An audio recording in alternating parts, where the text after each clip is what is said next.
Shalom Bapak Ibu semua yang ada di Worship from Home dari BMC New York tentunya.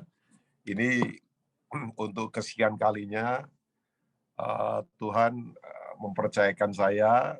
Thank you kakak senior saya, sahabat saya yang cukup lama, Pastor Yongki, dengan keluarga, dengan ibu, dengan Kesia.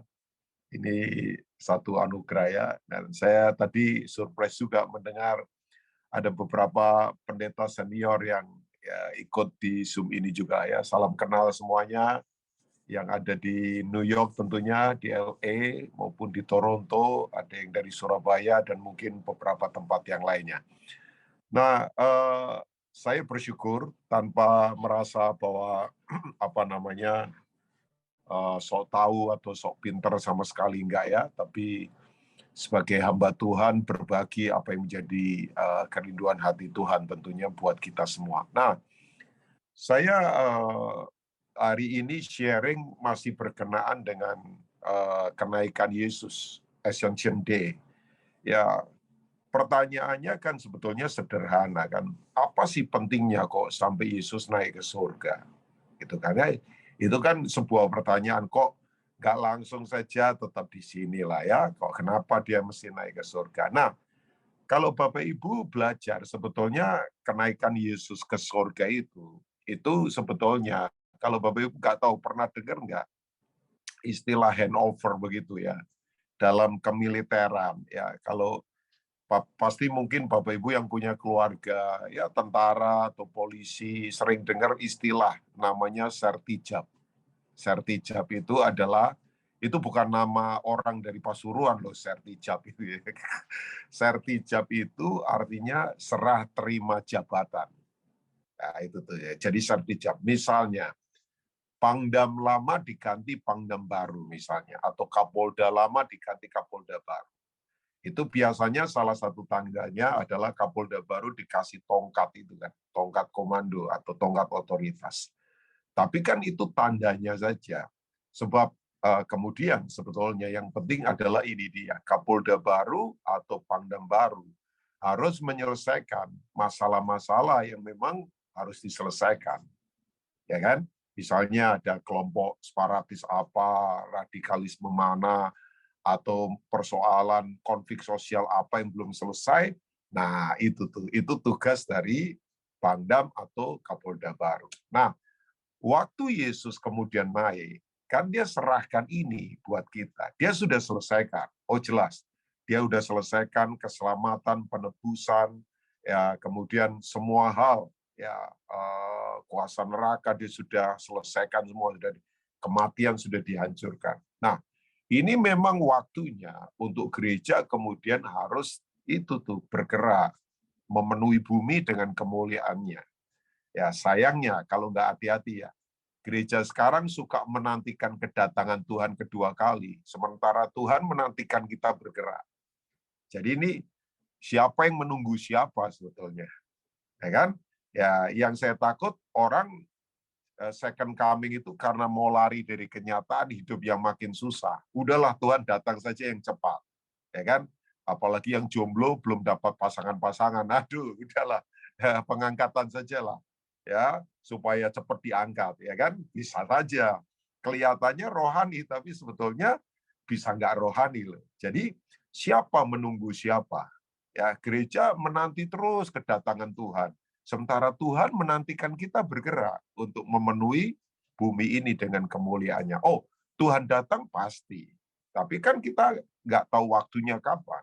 Nah, selama memang Tuhan belum datang, saya beritahu, ini kesempatan untuk kita memenuhi bumi ini dengan kemuliaan Tuhan.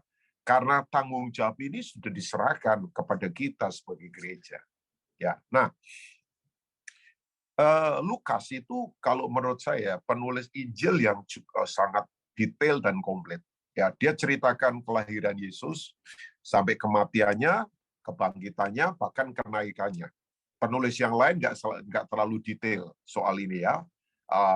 Tapi memang secara histori dia detail sekali. Makanya saya sarankan Bapak Ibu kalau membaca kitab Lukas, langsung saja baca kitab Kisah Rasul. Karena itu nyambung kan. Ya, itu narasinya tersambung itu semuanya ya sampai kejaman di mana Roh Kudus dicurahkan dan kemudian rasul-rasul bergerak. Ya, yang luar biasa lagi kalau Bapak Ibu perhatikan ya, luar biasa begini. Waktu Yesus mati, murid-murid lari ketakutan waktu disalib. Waktu Yesus bangkit, murid-murid bersembunyi semua karena takut ketahuan orang Romawi. Tapi waktu Yesus naik, murid-murid itu bergerak menyebar misi. Ya, jadi itu menurut saya luar biasa. Nah, saya akan coba jelaskan dengan bahasa saya terbatas, tapi Roh Kudus akan terjemahkan ini buat Bapak Ibu semua.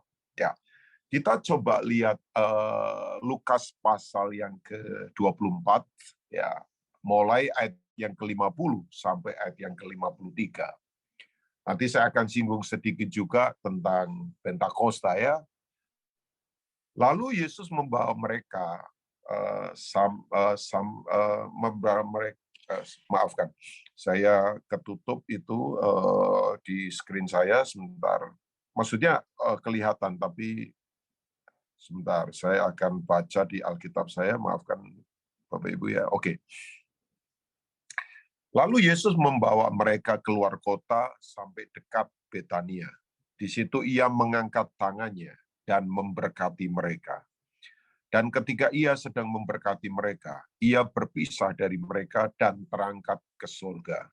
Mereka sujud menyembah kepadanya, lalu mereka pulang ke Yerusalem dengan sangat bersukacita. Mereka senantiasa berada di dalam bait Allah dan memuliakan Allah. Yang setuju dengan firman katakan amin, Bapak Ibu. Ya. Nah, Bapak Ibu, dari ayat-ayat ini saya akan coba tarik beberapa hal yang saya berharap menjadi perenungan kita semua tentunya ya, Bapak Ibu ya. Kalau Bapak Ibu lihat ya, waktu Yesus hidup di atas muka bumi ini sebagai manusia, itu ada beberapa fase yang kita perlu perhatikan. Ada 4 fase. Fase pertama adalah fase dari Allah menjadi manusia. Itu yang disebut dengan incarnation state. Yaitu itu tuh fase di mana dia berinkarnasi. Ya, dia Tuhan, dia jadi manusia. Itu incarnation state. Ya. Nah, fase yang kedua, kalau kita lihat adalah fase yang disebut itu fase crucifixion state. Ya, pokoknya ini belakangnya sian-sian semua nih Bapak Ibu ya, crucifixion state. Itu fase di mana dia menderita, dia disalibkan kan? Itu fase itu. Nah, yang ketiga, belum lama kita peringati dalam peristiwa Passover, kemudian fase berikutnya namanya resurrection state. Dia bangkit dari kematian, ya maut dikalahkan, ya. Nah, tapi sayangnya orang hanya berhenti pada oh ya dia mati, dia bangkit. Itu penting sekali. Maut dikalahkan, ya kuasa maut tidak bisa menahan dia.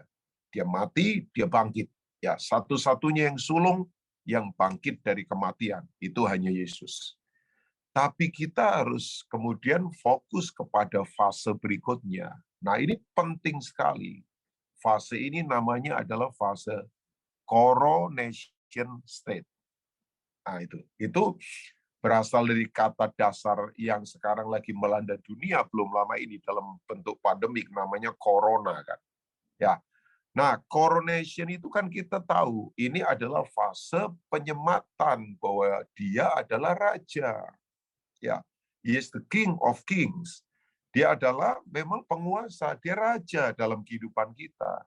Nah, Bapak Ibu, kenapa kita perlu untuk apa namanya melihat ini? Karena begini, kalau Bapak Ibu perhatikan tadi di ayat yang ke 52 atau 53, itu murid-murid waktu melihat pengalaman ke atas, langit terbuka dan kemudian Yesus naik, itu mereka, Lukas menulis ini, sangat bersukacita. Padahal sebelumnya, kalau Bapak Ibu lihat ya, sebelumnya waktu Yesus curhat misalnya ya, aku akan masuk ke Yerusalem ini, nanti ditangkap, dianiaya, diserahkan pada bangsa-bangsa lain, kemudian mati, bangkit pada hari ketiga. Alkitab berkata, murid-muridnya sedih. Murid-muridnya itu gundah gulana. Bahkan Petrus secara lantang menarik Yesus di Matius pasal 16 ayat 22 kan. Itu sekali-kali tidak terjadi padamu. Yesus kemudian tengking Petrus kan. Pemikirannya Petrus ditengking. Ya. Enyah setan, sebab engkau memikirkan yang dipikirkan oleh manusia, bukan yang dipikirkan oleh Tuhan. Coba bayangkan ya. Nah, tapi ternyata waktu kita membaca tadi, itu murid-murid sangat bersukacita. Dan ada dua kata yang sangat aneh menurut saya di tadi ayat-ayat yang kita baca. Ya, yaitu yang pertama, Yesus memberkati murid-murid. Itu di Alkitab, di Injil, Bapak Ibu ya. Kata Yesus memberkati murid-murid itu secara harfiah jarang ditulis. Ya, kita pernah membaca, saya pasti yakin Bapak Ibu pernah membaca Yesus memberkati anak-anak. Secara tertulis ya, ditulis. Tapi ini Yesus memberkati murid-murid sambil mengangkat tangannya. Ya. Nah, setelah itu respon murid-muridnya adalah apa? Mereka menyembah Dia dengan sangat bersukacita. Jadi pemahamannya sudah berbeda, Bapak Ibu. Ya, tadinya sedih, tadinya gundah gulana karena mau ditinggal gurunya, tapi sekarang sudah lain, Bapak Ibu. Sudah lain. Nah, saya ingin menarik beberapa hal penting. Kenapa sih pentingnya Yesus naik ke surga? Nah, yang pertama, Bapak Ibu, yang ingin saya bagikan buat Bapak Ibu adalah ini dia. Mari lihat Yesus, itu bukan hanya sekedar penebus, juru selamat. Apalagi kalau orang berpikir dia hanya tekton, tukang kayu. Ya, keliru. Mari kita melihat bahwa dia adalah Raja segala raja. Ya, He is the King of Kings. Dia adalah Raja segala raja. Ya, bahwa begini, oh kalau dia Raja segala raja, yang saya tahu adalah dia mengendalikan segala sesuatu. Ya, beberapa hari ini saudara yang di Amerika lebih tahu lah ya, tapi saya baca detik.com misalnya atau Kompas misalnya, saya tahu Amerika lagi nggak gampang kan, ya harga bensin lagi naik, kalau nggak salah $7 ya sekarang ya Pastor Yonggi ya, ya itu nggak gampang itu, ya kemudian harga ayam potong juga lagi naik, ya pastilah kalau bahan bakar naik, distribusi pasti naik semua, harga kebutuhan pasti naik, semuanya pasti naik. Makanya saya beritahu semua naik, ya yang tidak naik harga diri saja, Bapak Ibu ya. Makanya saya bilang jangan jual diri murahan ya kan, karena memang harga diri lagi banyak dibanting sekarang, gara-gara orang kompromi dengan uang, kompromi dengan jabatan. Saya berharap kita tetap sadar bahwa kita ini mulia di hadapan Tuhan ya Bapak Ibu ya. Nah, saya harus katakan ini buat Bapak Ibu, apapun yang terjadi, ya, yang kita tahu adalah dia sudah itu tuh mengalami penyematan sebagai raja dari segala raja. Nah, kita coba lihat ya Bapak Ibu, coba lihat ya. Kalau ada ayat di Perjanjian Lama yang paling banyak dikutip di Perjanjian Baru, itu adalah ayat tentang kerajaan. Itu ada di Mazmur pasal 110. Coba kita lihat sebentar ya. Ya, Mazmur 110 ayat yang pertama. Itu di screen ditampilkan, thank you. Mungkin Kasia itu atau siapa yang sudah menampilkan, saya akan bacakan. Ini Mazmur Daud. Siapa dia? Dia adalah orang yang diurapi. Ya, dia orang yang diurapi. Kata Mesias itu kan diurapi sebetulnya ya. Demikianlah firman Tuhan kepada Tuanku. Duduklah di sebelah kananku, sampai kubuat musuh-musuhmu menjadi tumpuan kakimu. Nah, orang pikir ini adalah perkataan untuk dirinya. Tapi ternyata kalau Bapak Ibu coba kita ke, saya nggak tahu saya kasih ayat ini atau tidak, ke Kisah Rasul pasal 2 ayat 34. Ya, ini di Perjanjian Baru diberitahukan oleh Petrus waktu dia khotbah, dan kemudian kita tahu ya 3.000 orang kemudian bertobat. Ini peristiwa setelah Roh Kudus dicurahkan di loteng Yerusalem. Hanya Bapak Ibu harus tahu. Nah ini dia. Waktu Yesus ada di bumi ini as a man, sebagai manusia, ya, dia 100% Tuhan, dia 100% manusia. Yang dia tanggalkan itu bukan hakikatnya, dia tetap Tuhan, tapi yang dia tanggalkan adalah keistimewaannya. Saya ulangi lagi ya, waktu Yesus ada di bumi ini, yang dia tanggalkan itu bukan hakikatnya. Dia tetap Tuhan. Tidak pernah sedetik pun dia berhenti jadi Tuhan. Tapi yang dia tanggalkan adalah keistimewaannya.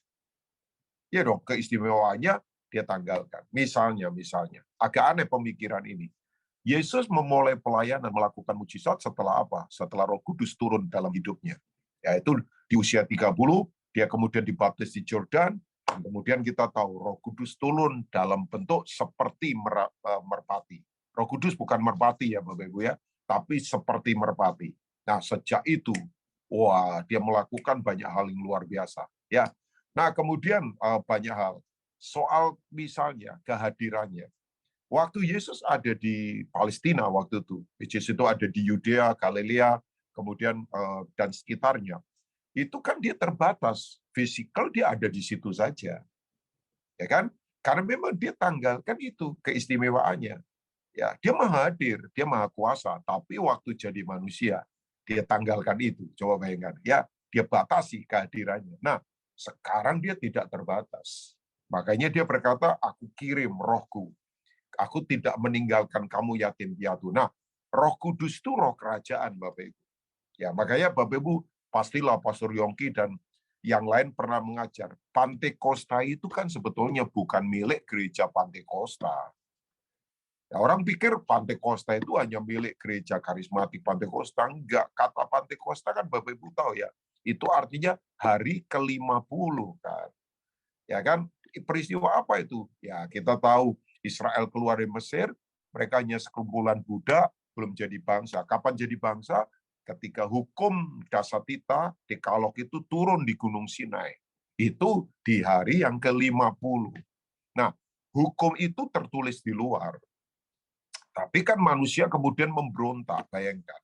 Yang harusnya dihormati menyembah Tuhan, malah pada saat hukum itu dikeluarkan, mereka nyembah lembu emas, dibanting sama Musa. Makanya Yeremia 31, 600 tahun sebelum Yesus lahir, bernubuat. Aku akan menaruh hukumku bukan lagi di luar, tapi di dalam, memberikan kamu hati yang baru, batin yang kuat, itu ada di dalam. Yeremia 31 ayat 31 seterusnya. Bapak Ibu bisa baca. Nah, itu digenapi waktu peristiwa Pantekosta. Roh Kudus turun. Hukum itu sekarang tidak lagi di luar, tapi di dalam. Makanya saya ingatkan, kekristenan itu inside out, not outside in. Kalau outside in itu agamawi, tapi harus dari dalam keluar. Makanya saya dalam memberikan orang tidak suka paksa-paksa orang, nakut-nakuti dari luar. Nggak usah. Orang kalau berubah dari dalam, udah semuanya pasti luar biasa. Ya, Tuhan tidak suka paksa-paksa dari luar, ngapain lagi nakut-nakuti. Makanya saya harus katakan buat Bapak Ibu, manifestasi dikuasai oleh Roh Kudus terserah, mau nangis, mau jingkrak, mau lompat-lompat. Dulu masih ingat nggak tahun 80-an? Wah, Holy Laughter, orang ketawa. Kemudian apalagi Holy Rolling. Holy Rolling itu kayak saingannya Rolling Stone itu. Holy Rolling, Bapak Ibu tahu ya. Wah, orang berguling-guling dari ujung ke ujung, bayangkan, guling-guling-guling. Nah, sayangnya banyak orang buang holinya, suka rollingnya. Guling-guling-guling terus, tapi hidupnya nggak kudus. Nah, makanya kemudian ada aliran lain yang di luar Pantekosta marah, nggak mau. Padahal penting kan diurapi roh Tuhan. Saya sharing begini kalau nggak diurapi, buat apa, Bapak Ibu? Pengetahuan. Ya, banyak orang pengetahuannya jago, makanya kalau nggak diurapi, kalau khotbah suka marah-marah, Bapak Ibu. Rasa paling tahu lagi, yang lain salah semua pokoknya. Jangan, ya kan?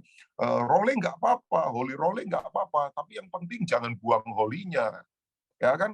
Orang suka rollingnya, orang suka lompat-lompatnya, tapi nggak berubah. Ya, jangan. Ya, jadi penting soalnya ini roh kerajaan yang kemudian Tuhan taruh di dalam hidup kita. Nah, ayat yang ke-34 tadi saya belum bacakan, Kisah Rasul 2. Ya, ini dia diteguhkan lagi di perjanjian baru. Sebab bukan Daud yang naik ke surga. Malahan Daud sendiri berkata, Tuhan berfirman kepada Tuanku. Bapak Ibu coba melihat, perhatikan. Ayatnya itu pakai huruf besar semua itu belakangnya. Ini tentang Yesus ini. Duduklah di sebelah kananku, sampai kubuat musuh-musuhmu menjadi apa? Tumpuan kakimu. Coba, tahan sebentar ya.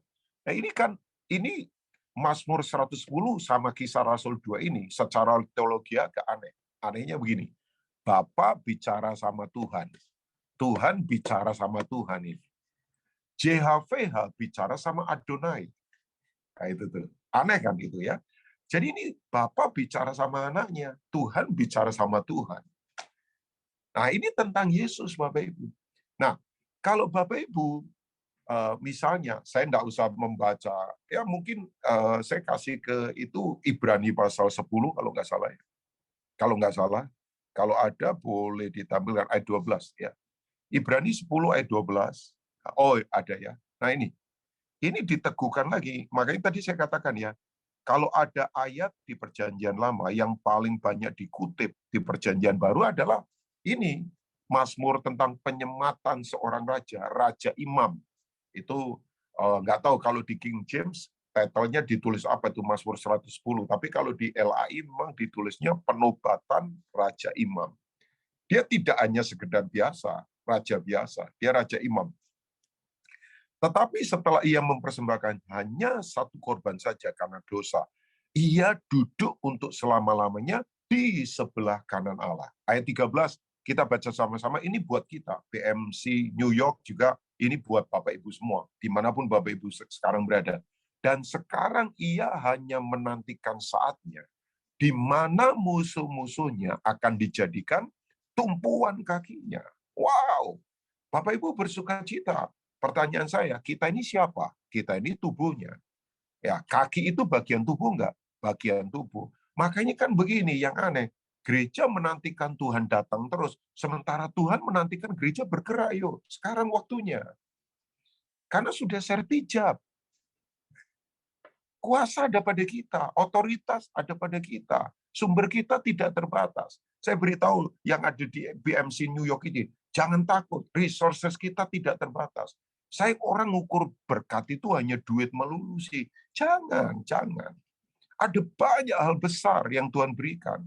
Ya, nanti saya akan jelaskan yang kedua ya. Berkat itu apa sih sebetulnya? Nah, kalau Alkitab berkata tentang duduk di sebelah kananku, tahu Bapak Ibu, itu istilah apa?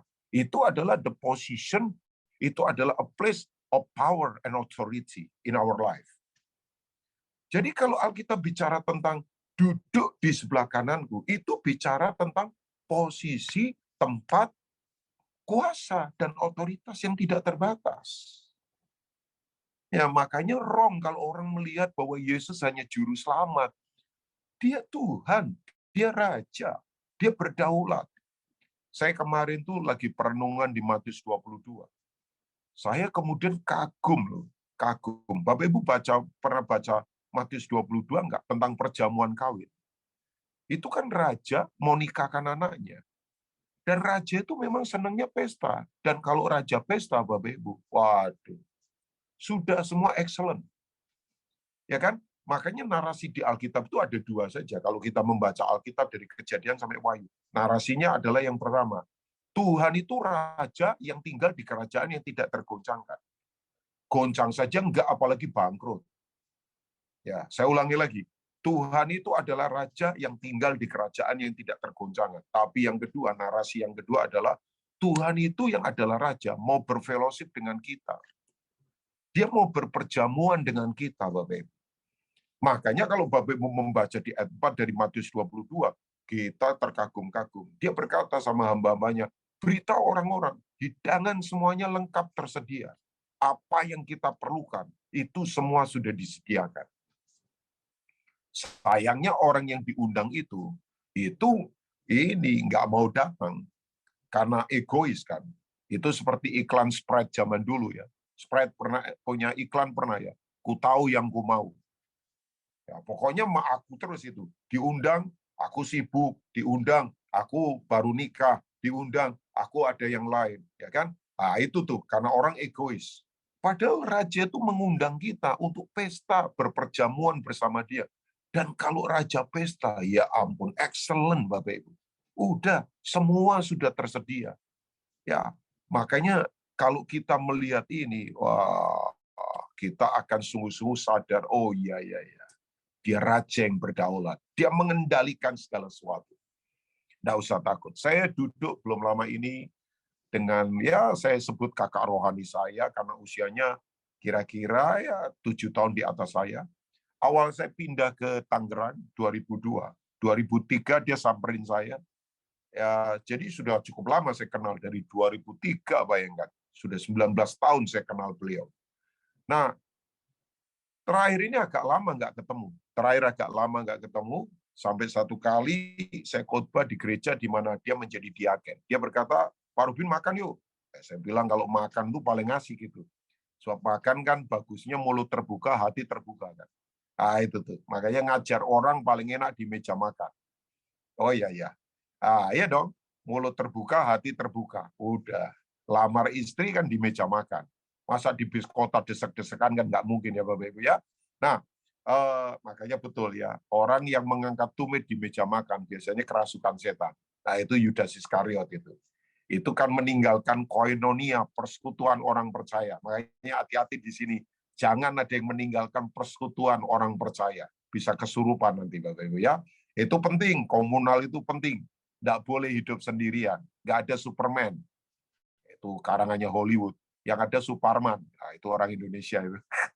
Jadi Superman itu nggak ada Bapak Ibu ya. Nggak ada orang kuat sendirian. Di Eden saja tidak baik manusia sendirian, apalagi di dunia yang edan. Saya ulangi ya, di Eden saja Alkitab berkata tidak baik manusia sendirian, apalagi di dunia yang edan. Nggak bisa Bapak Ibu ya, nggak bisa ya. Oke. Nah, dia cerita ke saya begini. Ya, saya tahu apa yang terjadi beberapa saat, tapi nggak detail. Bapak Ibu tahu nggak? Dia punya anak ada 3. Nomor 1 perempuan, nomor 2 cowok, nomor 3 laki-laki juga, cowok juga. Ya, kemudian begini, ini anak bisnis mobil mewah. Satu kali kesandung kasus. Sampai kemudian harus masuk penjara.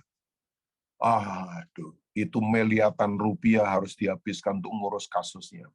Kita tahu kan, kalau udah penjara urusan hukum, nggak cuman hanya biasa kan, udah mesti kemana-mana itu. Wah, nggak gampang. Tapi yang saya kagum sama Bapak ini, Bapak Ibu. Dia itu pelayanannya salah satunya jadi usher di gereja. Nah, kalau ada kasus begitu di gereja, saudara bisa tahu gereja kan. Gereja itu kalau nggak hati-hati, saya yakin di BMC, New York nggak lah. Itu bisa tempat jadi sarangnya gosip.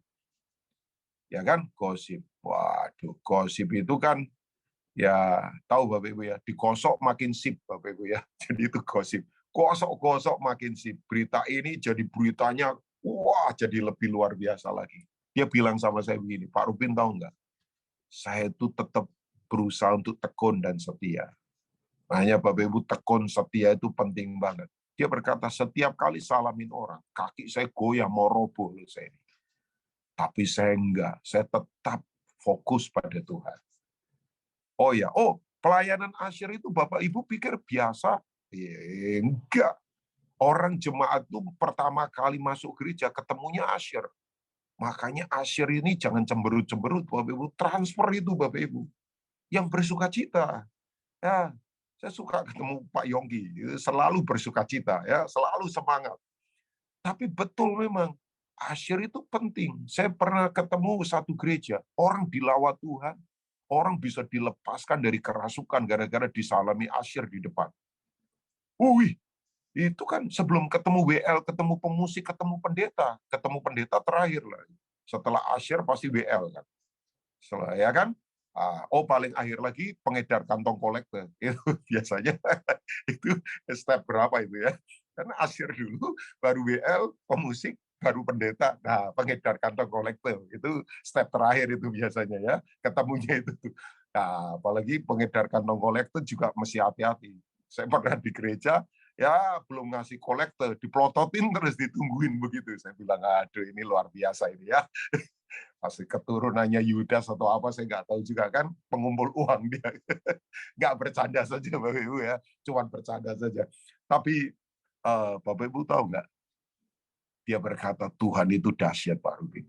Bapak Ibu tahu, anaknya di penjara, itu aneh. Ketemu orang-orang Kristen yang di penjara, mereka saling bernubuat. Aneh. ya, ada yang bernubuat, kamu akan jadi orang sukses. Bapak Ibu betul, anak ini keluar. Kalau Bapak Ibu mungkin di Indonesia pernah dengar, namanya Kopi Kulo, Kulo Group. Ya, franchise-nya ada di mana-mana sekarang. Ini anak ini, Bapak Ibu. Papanya duduk dan berkata, aneh ya Pak Rubin. Oh ya, itu franchise sudah ratusan miliar sekarang ini, Bapak Ibu. Dan saya bilang sama Pak Irwan Yuyu, teman saya bilang, itu. Kadangkala ada the great secret yang kita nggak tahu di pemikiran kita. Tapi memang Tuhan itu Tuhan yang berdaulat. Aneh. Saya tuh dengar cerita-cerita begini suka. Bukan hasilnya, Bapak Ibu. Hasilnya biasa saja lah. Ya, tapi proses di mana kesetiaan dari ayahnya, dia tetap memandang bahwa Tuhan itu Raja. Pelayanan tidak pernah ditinggalkan. Di tengah kondisi yang tidak gampang, orang mencibir dia, melihat dengan skeptis, dengan penghakiman matanya. Ya kan enggak semua orang di gereja rohani, Bapak Ibu.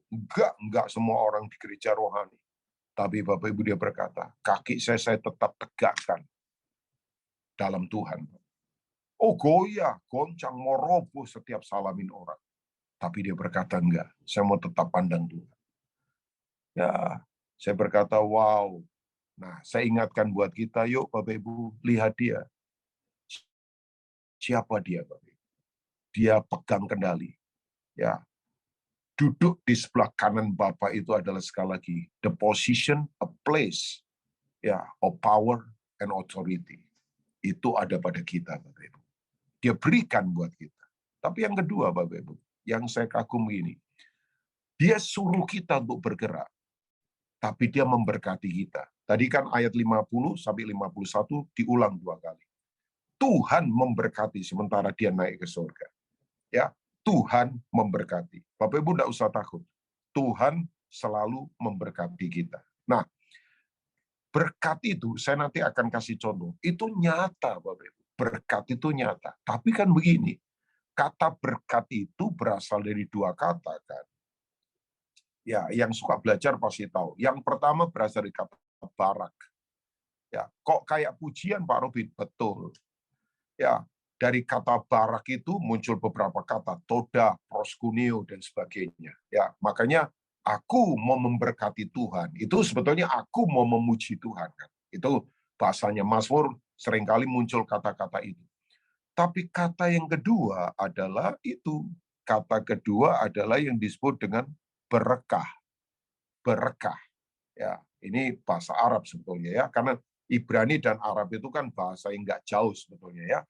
Nah, kata berkah itu gambarannya adalah ini dia Bapak Ibu, lutut yang berlutut. Dan kemudian kedua tangan ditengadakan begitu. Kemudian tangan Tuhan menopang tangan kita. Ya, itu. Makanya betul Bapak Ibu ya, kata berkat itu, nah berkat itu mendahului penugasan ilahi. Saya ulangi lagi ya. Waktu Yesus naik, kenapa dia memberkati murid-muridnya? Karena murid-muridnya setelah itu harus kemudian bergerak untuk memberitakan kerajaan Allah. Jadi kita tidak mungkin bisa melakukan tugas ilahi kalau kita sendiri tidak diberkati. Nah, berkat kan tadi saya sudah katakan, jangan ukurannya melulu duit. Saya sedih kalau orang ukur berkat dari duit. Ya, misal, di Kejadian 1 ayat 28, waktu Tuhan memberkati Adam dan Hawa, beranak cucu, penuhi bumi, taklukkan, berkuasa. Pertanyaan saya, sudah ada duit belum? Belum. Ya kan? Duit itu kan muncul kapan, Bapak Ibu? Kalau nggak salah, mungkin beberapa lebih tahu dari saya, duit muncul di era Mesopotamia, zamannya kerajaan Sinear, Babilonia. Salah satunya adalah untuk apa? Berfungsi membayar tentara yang perang supaya tentara itu bisa transaksi untuk membeli makanan dan barang.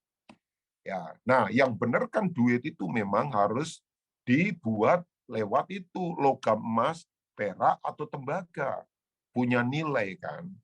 Tapi sekarang enggak, orang cetak duit terus tanpa di backup emas. Ya sorry, seperti kayak dolar Amerika, ya kan cetak terus, tapi backupnya emas ada enggak? Ya kan? Makanya yang luar biasa karena begini sekarang fungsi uang sudah berubah dari alat transaksi sekarang menjadi alat kekuasaan. Orang pikir dengan duit semua dikendalikan. Bahkan kadang-kala Tuhan mau dikendalikan. Makanya saya kadang-kala sedih kalau ada gereja, kok tutup? Oh iya, nggak cuan nih, ya tutup saja. Nah, saya bilang, aduh ampun deh. Ada Bapak Ibu, sedih. Ya mungkin Pak Yongki dan Pak pendeta-pendeta di sini pernah dengar case begini. Oh ada. Saya bilang kok jadi transaksional begini ya sekarang ya. Nah, saya percaya dalam hidup ini ya Bapak Ibu, ini keyakinan saya. Kalau Tuhan utus itu Tuhan pasti urus. Makanya jangan coba-coba kalau Tuhan tidak suruh Bapak Ibu. Jangan ikut-ikutan udah. Be yourself in Christ Jesus. Ya, nggak harus ikut-ikutan. Oh, dia lakukan pelayanan ini. Udah, oh pelayanan narkoba, oh pelayanan apa, orang-orang miskin. Oh, jangan ikut-ikutan. Yang jelas kita memberkati orang-orang nggak mampu, harus. Tapi kan caranya sendiri-sendiri. BMC New York punya beban apa yang Tuhan taruh. Ya kan, saya lihat Pastor Lukas Kusuma ya kan di Philadelphia berbagi makanan. Wah, itu luar biasa. Tapi kan memang tiap kita punya spesifikasi apa yang Tuhan taruh. Ada yang pelayanan panti asuhan, ada yang bikin sekolah. Kayak kita di tim bikin sekolah di Rote. Sampai hari ini jalan loh. Di tengah pandemik, bayangkan. Kira-kira lebih dari 100 siswa loh Pak Yonggi. Ini Inggris lagi. Ya, anak-anak SMU. Dengan guru, lumayan itu per bulan berapa. Kita bisa keluarkan ratusan juta loh. Tapi ya terpenuhi loh sampai hari ini udah 3 angkatan lulus, udah pada kuliah sekarang. Kuliah pun tetap kita cover. Ya, ya karena Tuhan suruh. Kita enggak main proposal, tapi Tuhan suruh kok. Tahu Bapak Ibu, Rote itu pulau ujung paling selatannya Indonesia. Kalau lurus terus 4 jam nyampe ke Darwin, naik kapal. Ya, Tuhan utus ya, Tuhan urus pasti. Enggak usah khawatir Bapak Ibu. Nah, kembali lagi. Berkat itu mendahului penugasan ilahi. Nah, berkat itu kelihatan Bapak Ibu. Coba saya kasih contoh ya. Saya kalau nggak salah tadi kasih ayat di Kejadian 39. Contoh saja, ini orang yang diberkati. Jadi, berkat itu artinya God at work. Tuhan bekerja. Tuhan lagi berkata begini, I will work in you and I will work to you. Saya ingin bekerja di dalam kamu dan saya ingin bekerja melalui kamu. Coba, kalau Tuhan bekerja menyertai kita, saya beritahu, tangan kita melakukan apapun, nggak usah takut. Pasti disertai Tuhan. Kaki kita melangkah kemanapun, nggak usah khawatir. Pasti Tuhan topang kita. Saya dalam anugerah Tuhan pelayanan lebih dari 35 tahun. Sampai hari ini, Bapak Ibu, nggak pernah Tuhan tinggalkan. Dalam anugerah Tuhan, anak saya tahun lalu bisa lulus di Australia. Ya, satu kali dia mau menangis berkata, "Wiri, Pap, saya di sini saja. Saya tahu Papa pelayanan. Saya tidak mau nyusahin Papa." Saya bilang, "Sayang, jangan alami bapakmu pendeta. Alami Tuhannya bapakmu." Karena sorry ya, banyak anak pendeta cuman alami bapaknya pendeta. Saya berharap Kesia jangan hanya alami Pastor Yongki, papimu sebagai pendeta. Alami Tuhannya Pastor Yongki. Iyalah, ya kan? Janganlah ada anak pendeta yang cuman alami bapaknya pendeta. Makanya banyak anak pendeta stres karena menanggung beban nama bapaknya. Oh, banyak. Banyak, Bapak Ibu. Apalagi bapaknya terkenal. Wih, itu enggak gampang menanggung bebannya loh, Bapak Ibu. Makanya Kesia enggak perlu menanggung nama bapak ya. Tanggung saja nama Tuhan Yesus. Ya, Tuhan Yesus itu ringan. Kalau Pak Yonggi agak berat kayaknya. Maafkan saya Pak Yonggi. Ya kan? Ini nggak ada urusan berat badan lagi ya. Dan bebannya Pak Yonggi agak berat pergumulannya. Ya kan? Nggak gampang. Ya, oh, kita pendeta nggak gampang. Orang tanya, capek Pak Rubin dalam pelayan? Capek. Apalagi yang dikhotbahin nggak berubah-ubah. Wah, itu capek sekali. Ya kan? Ya oke. Makanya sekali-kali refreshing lah pendeta. Ya, satu kali mungkin Pak Yongki perlu ke Bahama Island liburan di sana setengah bulan. Sambil cari pelayannya. Oke, kita ke Kejadian pasal 39. Coba kita lihat ayat yang pertama. Ini Yusuf. Ini contoh saja. Ini orang yang diberkati Tuhan. Adapun Yusuf telah dibawa ke Mesir, dan Potifar, seorang Mesir, pegawai istana Firaun, kepala pengawal raja, membeli dia dari tangan orang Ismail yang telah membawa dia ke situ. Coba bayangkan Bapak Ibu, kondisinya Yusuf apa? Dijauhkan dari keluarga, ya nggak disukai oleh saudara-saudaranya yang iri sama dia. Itu kok keadaannya dia. Nggak apa-apa, nggak apa-apa. Mungkin keadaan kita berkata, sekarang lagi berat Pak, kondisi susah apa-apa. Oke. Tapi saya suka ayat yang kedua. Tetapi. Katakan tetapi Bapak Ibu. Tetapi. Yuk sekali lagi tetapi. Ini opposite spirit, roh yang berbeda dari dunia ini. Tuhan menyertai Yusuf. Wow. Sehingga ia menjadi seorang yang selalu berhasil dalam pekerjaannya. Maka tinggallah ia di rumah tuannya orang Mesir itu. Berhenti, coba lihat ayat yang ketiga. Oh, betul ya. Nah, coba. Berkat orang kalau diberkati itu kelihatan. Orang dunia saja lihat, Bapak. Setelah dilihat oleh tuannya, bahwa Yusuf disertai Tuhan, dan bahwa Tuhan membuat berhasil segala sesuatu yang dikerjakannya. Maka Yusuf mendapat kasih tuannya, dan ia boleh melayani dia. Kepada Yusuf diberikannya kuasa atas rumahnya, dan segala miliknya diserahkannya pada kekuasaan Yusuf. Wow! Coba. Siapa Potifar? Tangan kanannya Firaun. Sayangnya. Memang betul, suami istri itu kalau melihat harusnya sama. Potifar melihat Yusuf yang ini, istrinya Potifar melihat dengan cara yang lain. Ya kan, itu kan beda cara melihat. Istrinya Potifar itu melihat dengan nafsu, sensual. Makanya suami istri kalau penglihatannya berbeda paling bahaya itu Bapak Ibu ya. Nah, tapi Bapak Ibu, berkat itu kelihatan. Pak Rubin enak, cuman begitu. Oh enggak, hang on. Kalau Bapak Ibu lihat di ayat 21, ya saya belum kasih kayaknya, tapi tiba-tiba ayat ini muncul. Atau ayat 20, Bapak Ibu lihat di pasal yang sama, di Kejadian 39.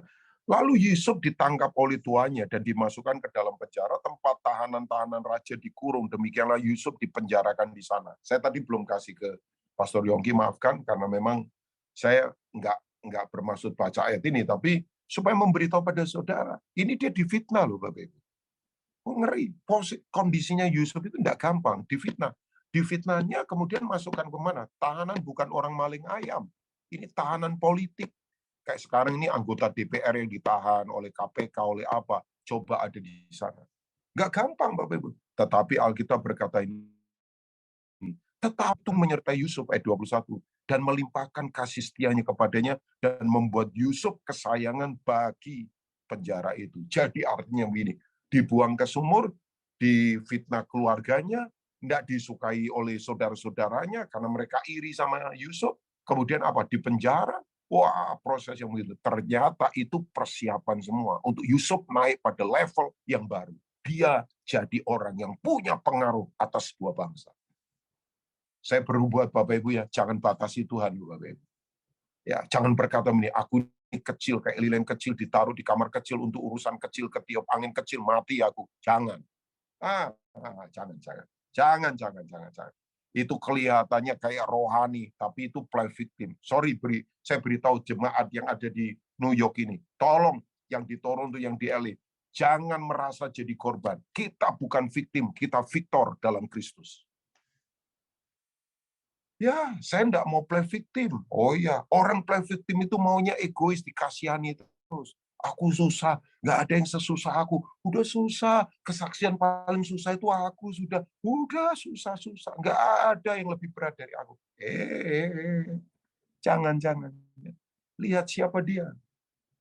Coronation, penyematan sebagai raja segala raja. Dia duduk di sebelah kanan Bapa. Oh, saya tahu. Bapak Ibu tinggal di negara yang sudah berkata, kami sudah post-Christianity. Kami sudah tidak percaya lagi agama Kristen. Saya beritahu sama mereka, agamanya boleh dibuang, tapi Yesus tetap Tuhan. Karena kekristenan bukan agama. Kekristenan itu adalah hidup dalam kerajaan yang tidak tergoncangkan. Ya memang seringkali banyak orang melihat kekristenan ya penuh kemunafikan sih, karena tidak menghidupi bahwa dia adalah raja dalam hidup kita. Ya, kita berkuasa atas diri sendiri, uang berkuasa atas kita, kedudukan berkuasa atas kita. Jangan. Dia Tuhan yang luar biasa. Ya. Nah, saya akan tutup dengan ini. Ya, yang ketiga, Tuhan memberkati kita. Kemudian yang ketiga adalah ini. Apa sih pentingnya dia naik? Saya selesai dengan Efesus pasal yang keempat. Coba kita membaca mulai ayat 10 dulu ya.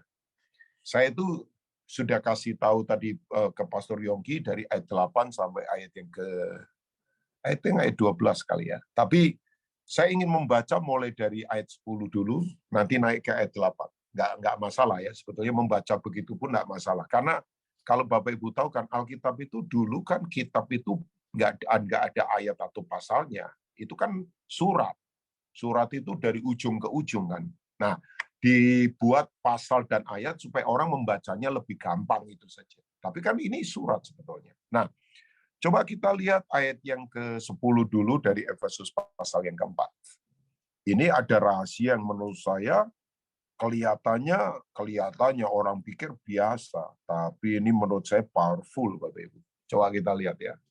Efesus 4 ayat 8. Kalau host atau siapa ya, Kasia sudah bikin blog, misalnya 2 ayat nggak apa-apa, ditampilkan saja. Mungkin gimana caranya ya.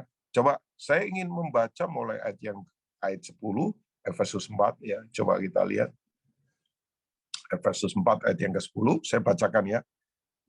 Ya, tadi ada nggak ya Pastor Yongki? Saya berikan ya kayaknya ke Pastor Yongki ya. Nggak apa-apa, pelan-pelan. Saya tunggu saja. Ya, Bapak Ibu bisa juga lihat yang sekarang bawa Alkitab ya. Sebentar saya akan selesai sharing saya. Maaf kalau ngambil waktunya agak jadi lebih panjang. Maafkan saya ya. Sebentar saya akan selesai. Oke. Oh, thank you ya. Itu Ibu Evelyn. Oh, oke.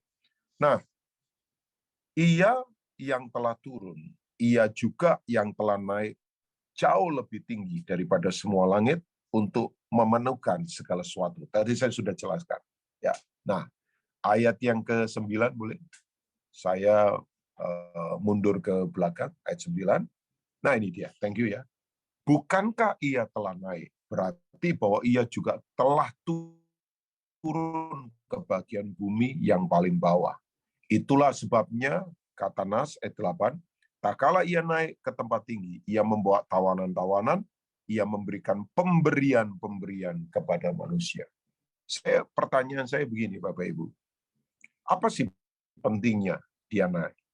Jadi ternyata waktu dia naik, kan tadinya kemudian waktu dia mati, dia dikuburkan, dia turun ke bagian bumi yang paling bawah. Bapak Ibu tahu, turun ke bagian bumi itu namanya Hades.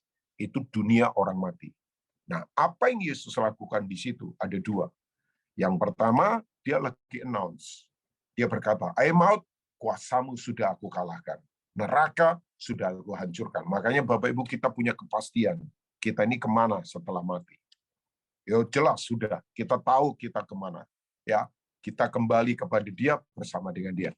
Tapi ternyata dia membawa tawanan-tawanan. Nah, tawanan-tawanan di sini adalah orang-orang benar di perjanjian lama yang waktu itu Yesus belum turun sebagai juru selamat. Dia bawa ke tempat yang baru, namanya paradise itu. Ini bukan surga loh Bapak Ibu ya. Jadi udah terpisah ini antara yang tidak benar dan yang benar. Dia bawa ke sana. Tapi tidak berhenti di situ. Tadi Alkitab berkata, ia memberi kita gift. Dia memberi kita pemberian-pemberian, hadiah-hadiah. Nah, pertanyaan saya, hadiah itu untuk apa sebetulnya? Nah, kita ke ayat 11 dan ayat 12 dari Efesus pasal 4. Boleh kembali ke ayat yang ke-11 ya, saya akan bacakan buat Bapak Ibu semua. Ini dia. Jadi dia naik, dia sebelumnya turun, waktu dia mati, dia bangkit. Nah, kemudian, itu yang tadi saya sudah jelaskan. Ayat 11 berkata begini, dan ialah ya yang memberikan baik rasul-rasul maupun nabi-nabi, baik pemberita-pemberita Injil maupun gembala-penggembala dan pengajar-pengajar. Nah, baca ayat 12, ini ayat untuk kita semua, 2, 3, Bapak Ibu yang diberkati Tuhan, untuk memperlengkapi orang-orang kudus bagi pekerjaan pelayanan, bagi pembangunan tubuh Kristus. Wow. Jadi begini Bapak Ibu. 5 jawatan faithful ministry as a function, sebagai fungsi diberikan buat kita. Saya tidak mau mengajar 5 jawatan dikurung pada tembok gereja. 5 jawatan harus dilepaskan di marketplace. Makanya Bapak Ibu tahu, penginjil itu sebetulnya itu marketing itu. Oh iya, penginjil itu marketing. Orang tanya, pekerjaan Bapak apa? Saya marketing kerajaan Allah sudah sekian puluh tahun. Ya. Nah, nabi itu Bapak Ibu, itu adalah orang yang ke depan mesti bagaimana. Makanya orang yang punya kenabian itu tahu ke depan bisnis bagaimana, ke depan strategi mesti bagaimana, itu fungsi nabi. Nah, kalau gembala jelas lah. Gembala itu lebih kepada kayak HRD begitu ya. Ya, itu maintenance orang, memperlengkapi orang, mendengarkan keluhan orang. Ya, kalau Rasul saya tadi sudah katakan selalu tidak mau status quo, bergerak. Ya, ada banyak hal yang luar biasa. Kalau guru jelas kan, selalu maunya di lab, penemuan-penemuan apa yang harus dikerjakan, ya kan? Dan kemudian fungsi yang lainnya. Tapi tujuannya jelas, supaya kita semua, nah ini dia, kata ini saya tutup, sebelum saya tutup sharing ini, kata ini adalah semua kita harus berpartisipasi. Tolong saya ingatkan, jangan ada yang nganggur dalam Tuhan. Makanya tadi saya katakan, gereja sekarang cuma menantikan kedatangan Tuhan yang kedua kali karena takut susah di bumi ini. Sementara Tuhan menantikan kita bergerak. Karena begini, dia sudah taklukkan semua di bawah kaki kita. Ya, saya hanya berkata, yuk BMC yang ada di New York ini, maupun yang di Toronto, siapapun yang ada di LA, yang ada di Surabaya, yang ada dimanapun berada, Bapak Ibu. Sertijab sudah dilakukan. Serah terima jabatan. Ini waktunya kita berfungsi. Saya tadi sudah katakan sumber tidak terbatas. Nggak usah khawatir Bapak Ibu. Raja selalu menyediakan yang terbaik. Tuhan memberkati Bapak Ibu. Saya berharap ini menjadi perenungan kita semua. Amin buat firman Tuhan. Saya ingin berdoa buat Bapak Ibu sebelum saya serahkan ke Pastor Yongki ataupun yang akan bertugas selanjutnya. Saya ingin berdoa buat Bapak Ibu semua. Mari boleh nggak taruh tangan di dada kita, ya sebagai sebuah ekspresi bahwa kita sadar, ya roh kerajaan ada di dalam kita. Hukum kerajaan sekarang tertulis di loh hati kita, bukan lagi di luar.